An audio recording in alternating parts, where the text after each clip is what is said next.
वैसे बहुत टाइम नहीं हो गया ज़्यादा कि हमने जॉन सीना को उनका फिनिशर ए परफॉर्म करते हुए नहीं देखा होगा। चलो वो वाली इच्छा आज आपकी इस वीडियो के अंदर पूरी हो जाएगी। और रोमन रेंस का क्या सोचना है फिन बैलर के साथ उनके मैच को लेकर, इसके अलावा और भी काफ़ी सारी बातें होंगी इस वीडियो के अंदर, तो करें फिर शुरू। चलो फिर। Hello chatters, my name is Rohit and you are watching Wrestle Chatter। सबसे पहले बात कर लेते हैं स्मैकडाउन की व्यूअरशिप के बारे में। स्मैकडाउन का एपिसोड जहां पर जॉन सीना आए थे, जहां पर हमको मैं काफ़ी सारी चीज़ें obviously money in the bank के बाद इस वाले शो के लिए फैंस हाइप्ड थे।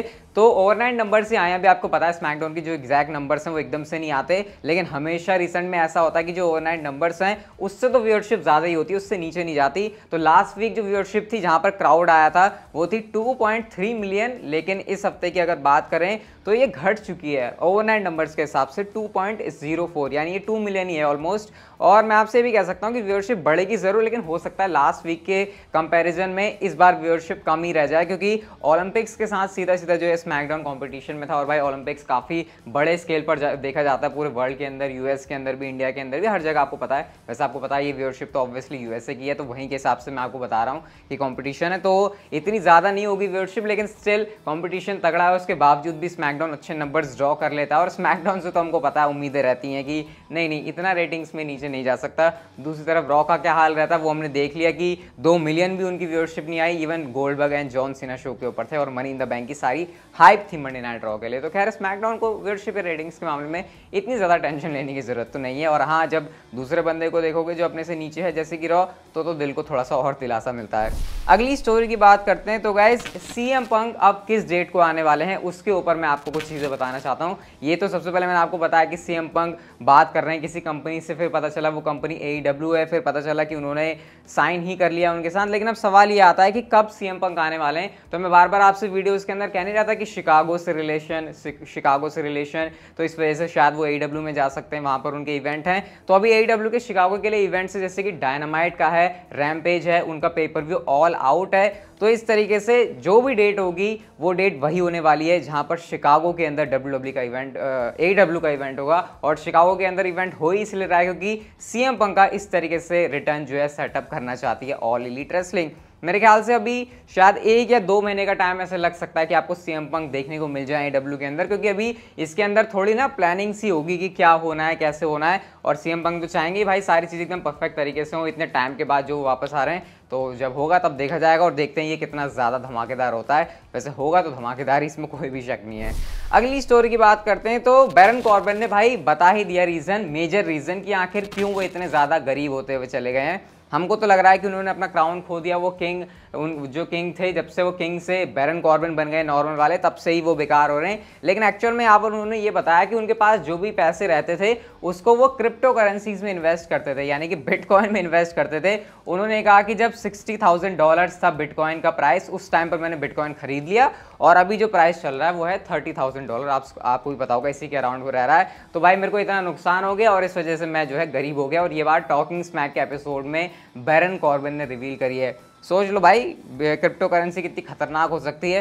वैसे ये सिर्फ उन्होंने एक स्टोरी लाइन के लिए एंगल दिया है, एक्चुअल में तो भाई ऐसा आपको पता है बैरन कॉर्बिन के साथ कुछ है नहीं। लेकिन हाँ, क्रिप्टो करेंसी जरूर ऐसे खेलने वाली चीज़ है। और बैरन कॉर्बिन तो भाई अपने इस कैरेक्टर के साथ बिल्कुल मजा ही दिलवा रहे हैं, जितना रियलिस्टिक ये लग रहा है। जबकि एक्चुअल में हम सबको पता है कि रियलिटी में है क्या, लेकिन फिर भी टेलीविजन के ऊपर जिस तरीके से दिखा रहे हैं भाई, उसको देखने में मज़ा आ रहा है। एंड फिर देखते हैं क्या बैरन कॉर्बिन अपने इस फाइनेंशियल क्राइसिस से उभर पाते हैं या फिर कब तक उनका ये जो गिमिक है वो चलता है। और बेबी फेस क्या वो फैंस के सामने चीयर भी लेते हैं। मुझे तो इसके भी भाई तगड़े चांसेस लग रहे हैं। नेक्स्ट स्टोरी की बात करते हैं तो आपको पता है ब्रॉक लेसनर के लुक अलाइक पार्कर, जिनके बारे में बहुत सारी बातें मैं आपको ऑलरेडी चैनल के ऊपर बता चुका हूँ। फिर मैंने आपको यही बताया कि WWE के साथ उन्होंने कॉन्ट्रैक्ट भी साइन कर लिया NXT में आने के लिए। ऐसा लग रहा है कि उनके अब कुछ दिन बाकी रह गए हैं। ऐसा लग रहा है कि वो जो ब्रेकआउट टूर्नामेंट है वहाँ पर वो आ सकते हैं। ऐसी काफ़ी सारी बातें आई। लेकिन गाइज यहाँ पर आप देख सकते हो अभी किस तरीके की फिजिक में है पार्कर। और अगर मैं इसको पहले से कंपेयर करूँ तो भाई कुछ ज़्यादा थोड़ा सा ऐसा लग रहा है कि कट करने की कोशिश कर रहे हैं वो, और थोड़ा सा ज़्यादा रिप्ड होने की कोशिश कर रहे हैं।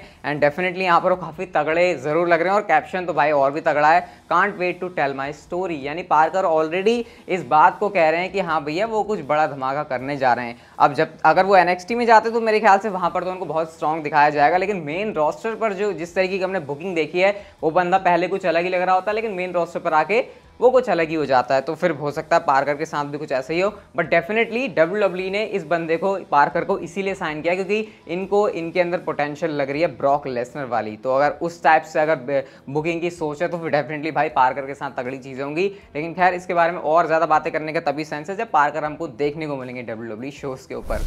नेक्स्ट स्टोरी की बात करते हैं तो गाइस कुछ बड़ा फनी हुआ। ड्रू मैकिंटायर ने ट्विटर के ऊपर कुछ बड़ी फनी चीज़ शेयर करी। तो पिट्सबर्ग के अंदर लाइव इवेंट हुआ था, अभी उसके बारे में भी बात करते हैं।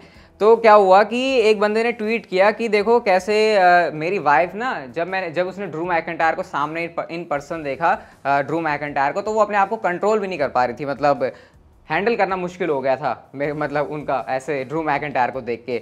तो इस पर ड्रू मैकिंटायर ने रिएक्ट किया, वो हंस रहे हैं क्योंकि भाई किसी की वाइफ है वो किसी और को देख के मतलब अपना कंट्रोल लूज कर दे रही है। तो इस पर ड्रू मैकिंटायर ने हंसते हुए यहाँ पर रिप्लाई किया, missed these live events #Pittsburgh. तो ड्रू मैकिंटायर भाई मतलब हैं पॉपुलर काफ़ी ज़्यादा, तो बंदा खुद से बता रहा है कि मेरी वाइफ जो है, मतलब समझ जाओ यहाँ पर क्या हो रहा था। तो ये कुछ इंटरेस्टिंग सा ट्वीट था जो कि ड्रू मैकिंटायर ने किया था।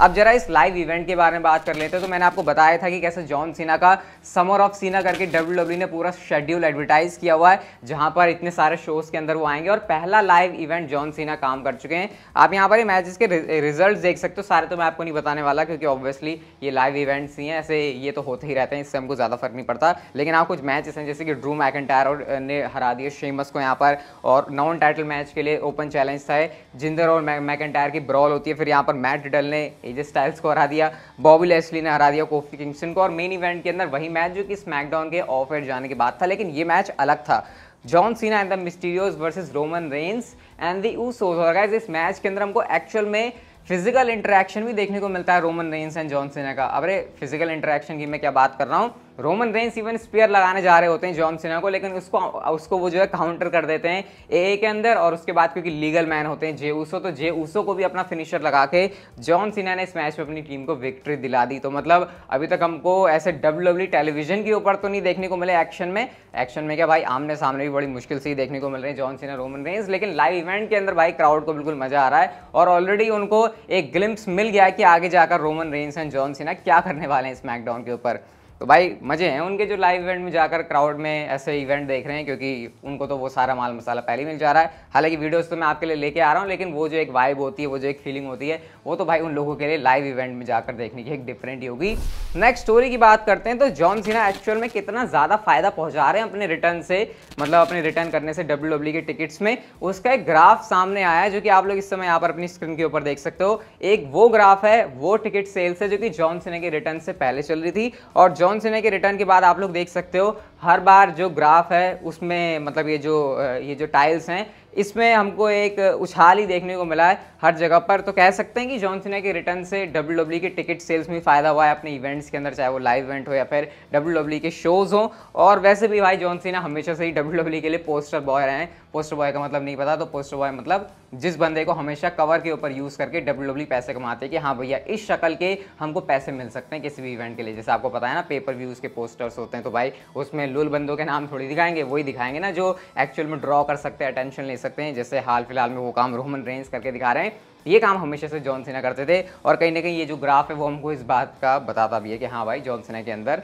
काफ़ी पावर है ऑडियंस को शोज़ के ऊपर लेकर आने की। और गाइस हम लोग चलते हैं हमारी नेक्स्ट फाइनल स्टोरी की तरफ। तो आपको पता है रोमन रेंस और फिन बैलर का मैच जो है ऑफिशियल हुआ है, नहीं हुआ वैसे अभी तक तो, लेकिन हाँ हमको पता है Roman Reigns and Finn Balor का अब हमको मैच देखने को मिलेगा।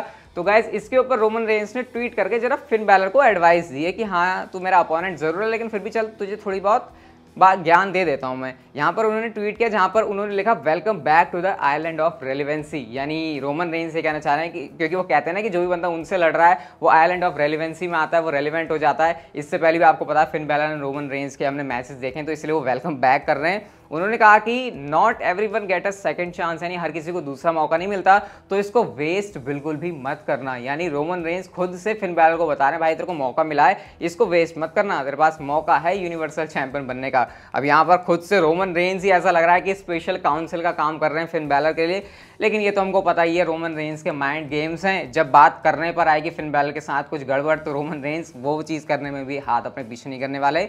देखते हैं फिर जब इनका मैच होगा तो क्या होता है उसके अंदर और जॉन सीना क्या रोल प्ले करते हैं। कल वाली वीडियो जाके देख लेना अगर आपको इसके बारे में सारी चीज़ें सही से समझनी है। लेकिन फिलहाल के लिए हमारी जो वीडियो थी वो यहीं तक की थी। अगर आपको अच्छी लगी तो लाइक कर दो, चैनल को आप लोग सब्सक्राइब कर सकते हो and see you guys in my next video.